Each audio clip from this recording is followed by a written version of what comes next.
नमस्कार दुनिया हलचल को स्वागत करुछि मु संजय। आसंतु नजर पकाइबा वर्तमान मुख्य खबर उपरे। उत्तर प्रदेश कानपुर भीमसेन स्टेशन निकट रे ट्रक रु खसिला साबरमती एक्सप्रेस 22 बगी लाइनच्युत होता बेले कहारी कौनसी क्षयक्षति हुई नहीं एवं समस्त यात्री और ट्रेन कर्मचारी सुरक्षित थिबा सूचना। उक्त ट्रेन टी वाराणसी अहमदाबाद जाउथुला।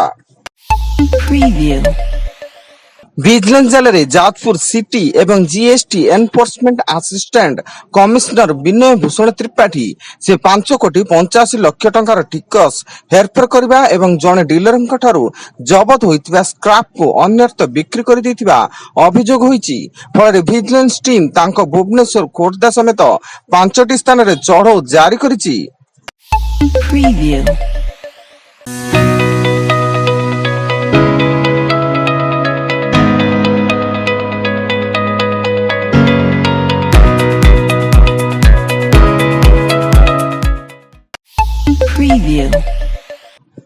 संबलपुर रास्तार 26 नंबर जातीय राजपथ निकट रे आम्बुलेंस धक्का बाइक चालकर मृत्यु। घटनास्थल आम्बुलेंस ड्राइवर फेरार थिया बेले क्षतिपूरण दाबी उत्त्यक्त लोक माने रास्ता रोक करचंती। खबर पाई पुलिस घटनास्थल रे छानबीन जारी रखिछि।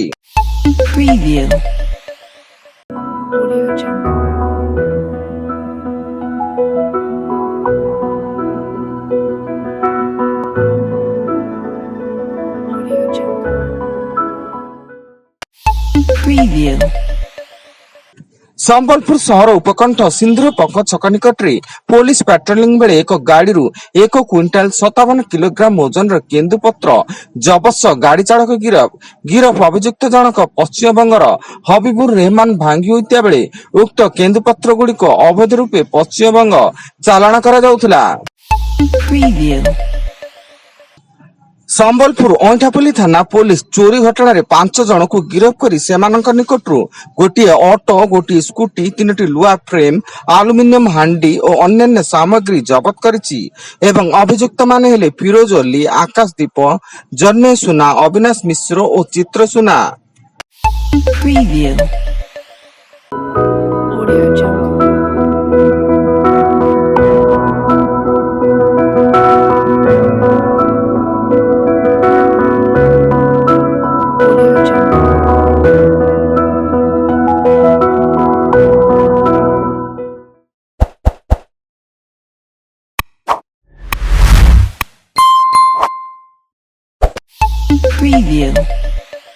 बरगढ़ जिला भेडन ब्लॉक अंतर्गत अमलीपाली गाँव में झाड़ाबांती आतंक।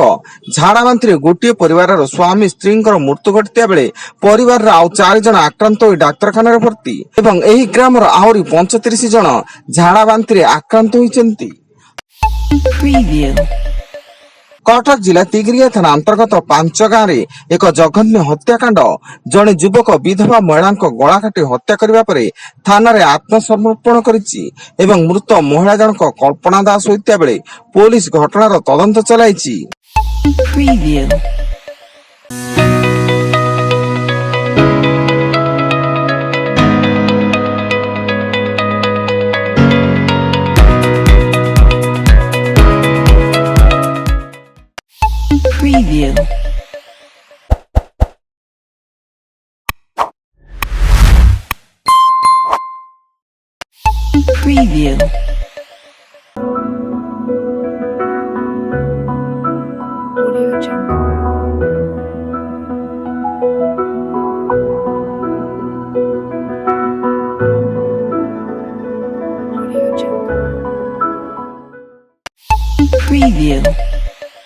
कलाहांडी और कंधमाल जिला सीमांत बालीगुड़ा थाना अंतर्गत पुट्री मौल संरक्षित जंगल रे पुलिस माओवादी कैंप पर चढ़ाऊ बेले पुलिस सेठारु 4टी किट बैग, 6टी छता, 10टी इलेक्ट्रिक डेटोनेटर, 1 मीटर विद्युत तार, 2टी टांगिया, गोटे माओवादी बेल्ट, 3टी तारपोलिन, 5टी प्लास्टिक बोतल, 2टी बाल्टी, 3टी ट्रक, 3टी छुरी, औषध आदि माओ सामग्री जबत करिछि। ଏବଂ ଭୁବନେଶ୍ୱର 37 ନମ୍ବର ୱାର୍ଡର କର୍ପୋରେଟର ବନ୍ଦିତା ପାଲ ଓ ତାଙ୍କ ସ୍ୱାମୀ ବିଜେଡି ଛାଡି ବିଜେପିରେ ଯୋଗ ଦେଇଛନ୍ତି। ରାଜ୍ୟ ସଭାପତି ମନମୋହନ ସାମଲଙ୍କ ଉପସ୍ଥିତିରେ ଉଭୟ ବିଜେପିରେ ସାମିଲ ହୋଇଛନ୍ତି ଏବଂ ବିଜେଡିର ପ୍ରାଥମିକ ସଦସ୍ୟ ପଦରୁ ମଧ୍ୟ ଇସ୍ତଫା ଦେଇଛନ୍ତି। ବର୍ତ୍ତମାନ ପାଇଁ ଏତିକି। ଅଧିକ ନ୍ୟୁଜ ଅପଡେଟ୍ସ ପାଇଁ ଭିଜିଟ୍ କରନ୍ତୁ ଆମ ୱେବସାଇଟ୍ www.duniahalchal.in। ଧନ୍ୟବାଦ।